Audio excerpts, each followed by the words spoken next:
Alright, this video will go over the functions operations pamphlet from pages 9, 10, and 11. Example 1.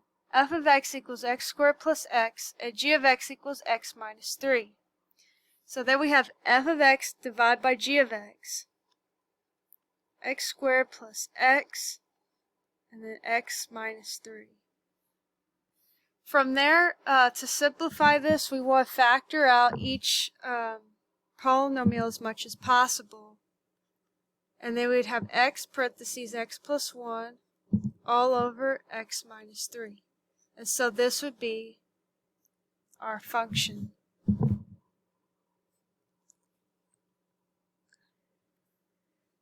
Now let's do f of negative 1 over g of negative 1. So we just plug in negative 1 wherever we see an x.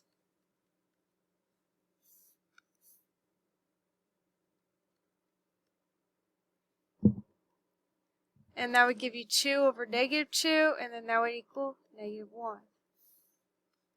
Alright, f of 3 over g of 3.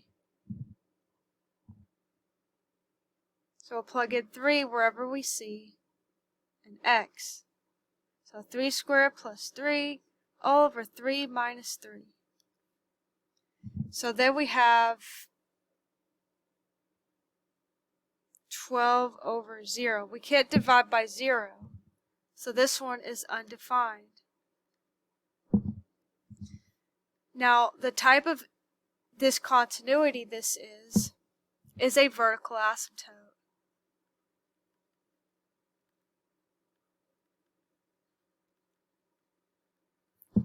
It's after you see everything that can cancel out, you set the denominator equal to 0. We'll go over that more in some other later pages in this set of notes. Example 2. F of x equals parentheses x minus 4 squared plus 1, and g of x equals 2x. So we're just going to put them on top of each other. If we simplify this out, we'll get x squared minus 8x plus 17 all over 2x. And these aren't factorable, so that's it. Okay, f of negative 1 and g of 1, negative 1. So now we're just going to plug in negative 1 wherever we see an x.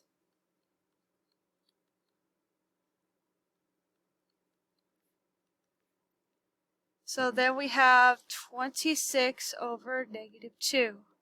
That's negative 13. F of 3 over g of 3. Now we're going to plug in a 3 for each of the x's. So then we have 2 over 6. That's 1/3.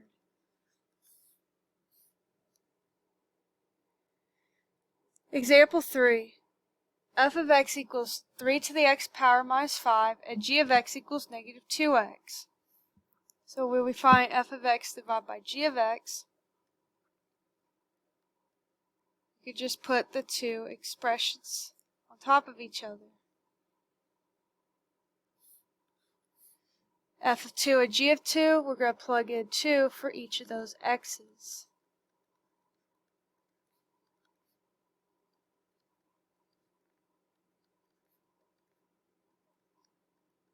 And that would give you negative 1. Okay, then we have f of 3 over g of 3. So now let's plug in 3 for each of those x values.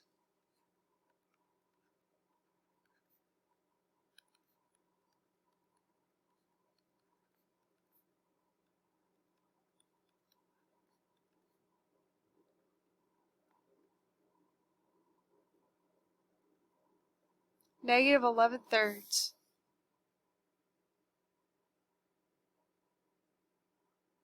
Page 10, long division notes. Example 1, 298 divided by 5. We're going to rewrite this as a long division problem. 298 goes on the inside, and 5 goes on the outside. The steps are to divide, multiply, subtract, bring down, and then repeat these steps until there's nothing left to bring down. So let's divide. 29 divided by 5 without going over would be 5. Multiply. 5 times 5 is 25. We're going to subtract, so change each of the signs to the opposite sign. So in this case it's negative. 9 minus 5 is 4. 2 minus 2 is 0. Break down. Now we have 48. 48 divided by 5 without going over is 9. And then 9 times 5 is 45. Subtract these and get 3. There's nothing left to break down. We're not doing decimals here. So we have a remainder of 3. So 59 and 3/5. That's your quotient. And then this one right here is your remainder.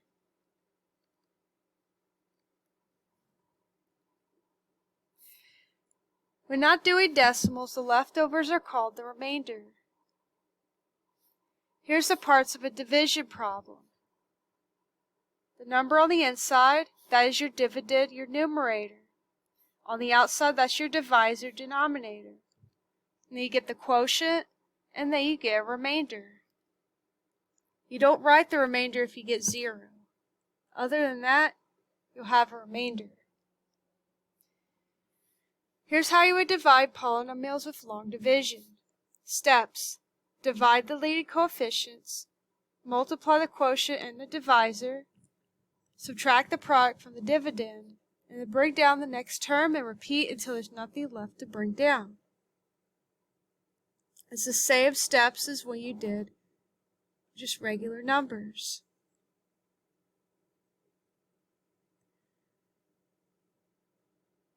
Oblique, slant, and diagonal asymptotes are the curves where you set y equal to the quotient.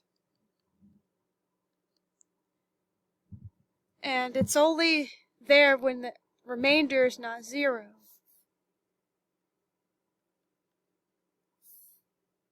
Let's look at these examples. We have x squared plus 7x plus 12 divided by x plus 3. So we'll put this on the inside. It's our dividend. And then our divisor is x plus 3. Divide the leading coefficients. That's x squared and x. I'll give you x. So we put x at the top right here. We're lining it up with the x term. Multiply the quotient and the divisor. So we're multiplying this x times x plus 3. That's x squared plus 3x. And we're going to do the opposite of that since we're going to be subtracting. So we have minus x squared minus 3x. That's 0. That's 4x. And then break down the 12. We're going to repeat that process. The leading coefficient is now 4x instead of x squared. So 4x divided by x is just 4. Multiply negative 4 times x plus 3. That gives you negative 4x minus 12. When we combine these, you get 0, so your remainder is 0. Your quotient is x plus 4. We get a remainder of 0. We know that x plus 3 is a factor of x squared plus 7x plus 12.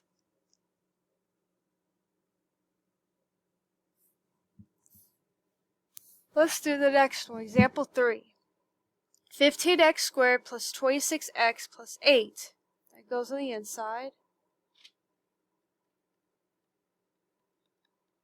And then divide by 5x plus 2. Okay, first step, divide the leading coefficients. So we have 15x squared divided by 5x. That gives you 3x. We'll line it up above the x term. Multiply the quotient and the divisor. So we're going to have the opposite. So it's negative 3x times your divisor. So then we have negative 15x squared minus 6x. Okay, now we're going to subtract those. So we get 0 here and then 20x. Break down the plus 8. And then repeat that process. The new leading coefficient is 20x. 20x divided by 5x is 4. Put that 4 above the 8, the constants. Multiply by the opposite, which would be negative 4, to the divisor. So we have negative 20x minus 8. This also gives you a remainder of 0. So that is your quotient, 3x plus 4. Okay, let's look at the next one, example 4. 4x squared plus 8x plus minus 5, so we're going to put that on the inside. And then divide by 2x plus 1, that goes to the outside. Divide the leading coefficients, that is 4x squared and 2x. That give you 2x. Line that up above the x term. Multiply negative 2x by the divisor. And you get negative 4x squared minus 2x. Okay? Subtract, that's going to be 6x, break down the minus 5. And then repeat that process one more time. 6x divided by 2x is 3. Multiply by negative 3 to the divisor. And you get negative 6x minus 3. So we have a negative 8. So we have a remainder of negative 8. And then we'll put that over the divisor.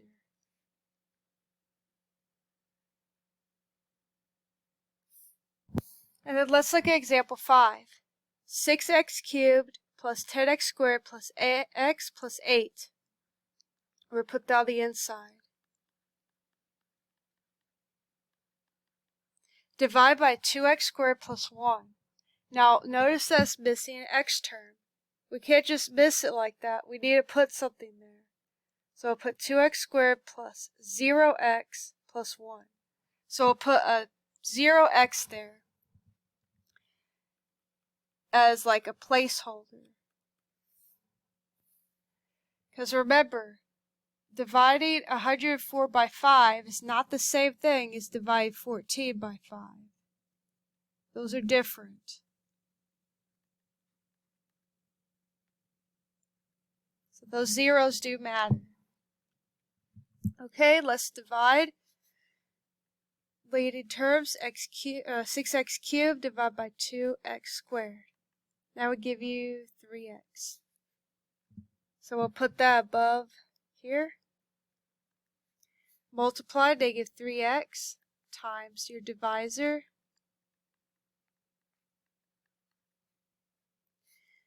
And then you get negative 6x cubed plus 0x squared minus 3x. Okay, that cancels. You have 10x squared, and then you have minus 2x. Break down that plus 8, and then repeat that process one more time. X squared, 10x squared divided by 2x squared. That would give you 5. Multiply each of those divisor terms by negative 5. So they have negative 10x squared plus 0x minus 5. And then you get a remainder of 3.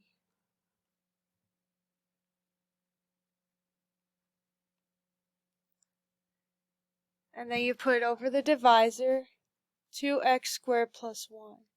You no longer need the plus 0x when you're writing the answer. Remember, put placeholders where needed, divide by leading terms, align like terms. Again, remember, if you skip a term in the sequence, you need to put plus 0 and then the variable that you skipped when you're doing these. Let's look at page 11, synthetic division notes. This shortcut method for dividing polynomials can only be used if you are dividing by special linear factors. Special linear factors are factors that have the form ax to the r minus c, where a equals 1, r equals 1, and c is any constant real number. The quotient will always be 1 degree higher than what you started with. You could actually also use it when a is not 1 with some other number. It's just you'll have some fractions in there if that's the case. Example 1, x squared plus 3x plus 2, all divide by x plus 1. The number that goes in this little box right here is the 0 of the denominator. In this case, the 0 is negative 1 because negative 1 plus 1 would give you 0.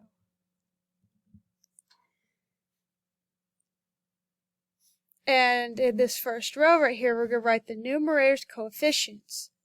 That's 1, 1x squared, 3 because we have 3 x's, and then 2 because we have 2 constants.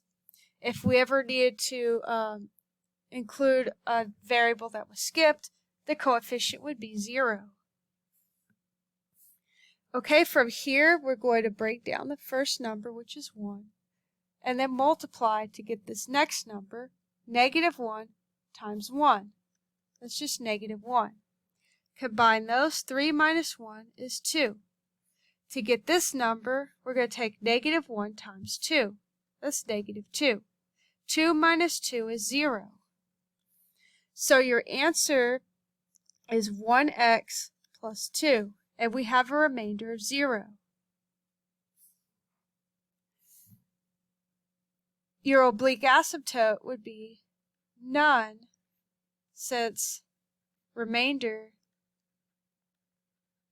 was equal to 0. Now instead,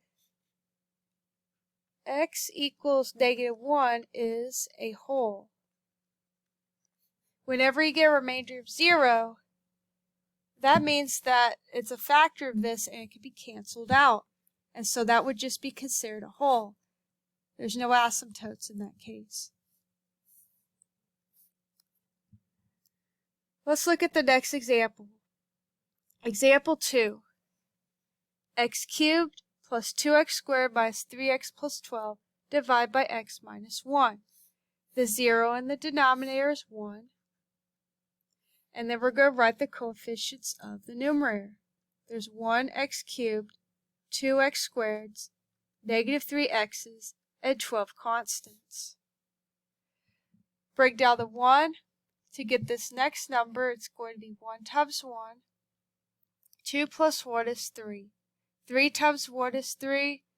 Negative 3 plus 3 is 0.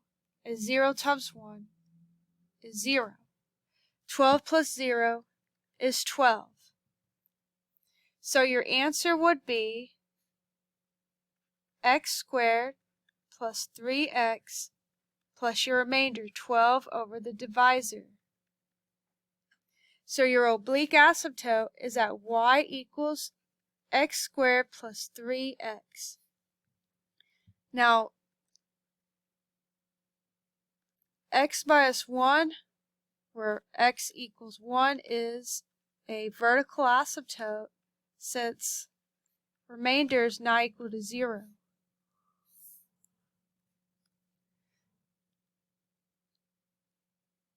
Okay, now let's look at one more example on this page. Example 3. X to the 4th power minus x plus 2, all divided by x minus 2. Don't forget your placeholders. So the 0 in the denominator is 2. We have 1x to the 4th. And then we have 0x cubes, 0x squareds, negative 1x's, and 2 constants. Remember, we need to include all of the terms in between and not just some of them for this to work properly. Break down the 1. 2 times 1 is 2. 0 plus 2 is 2. 2 times 2 is 4. 4 times 2 is 8. And 7 times 2 is 14. Our remainder is 16, our constant 7, our x to the 1st power is 4, our x to the 2nd power is 2, and our x to the 3rd power is 1. So our answer is 1x cubed plus 2x squared plus 4x plus 7 plus your remainder 16 over x minus 2. Your oblique asymptote is the quotient y equals x cubed plus 2x squared plus 4x plus 7. So 16 is not 0, so there is a vertical asymptote at x equals 2. Go ahead and try the practice worksheet in your Unit 8 packet over division. You can use synthetic division or long division for each.